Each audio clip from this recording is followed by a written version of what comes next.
Hello, in order to rotate a photo on Motorola Edge of the Ultra, first we need to use, for instance, the Files by Google app, and then we want to open the photo that we want to flip. So then press this pen icon in the bottom right corner, and after a short while we should have this menu. You want to switch to crop, and then you can, for instance, rotate it like so by using this slider in the middle. We can press reset to get back to 0 degrees. And if you want to quickly rotate 90 degrees, then you have this button over here.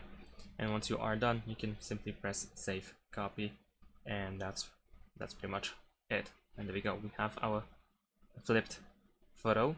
Now in addition to that, we can also use the Photos app by Google, and we can do the same thing. So we can select a photo, press edit over here at the bottom, and in the case of RAW, we can choose photos over here.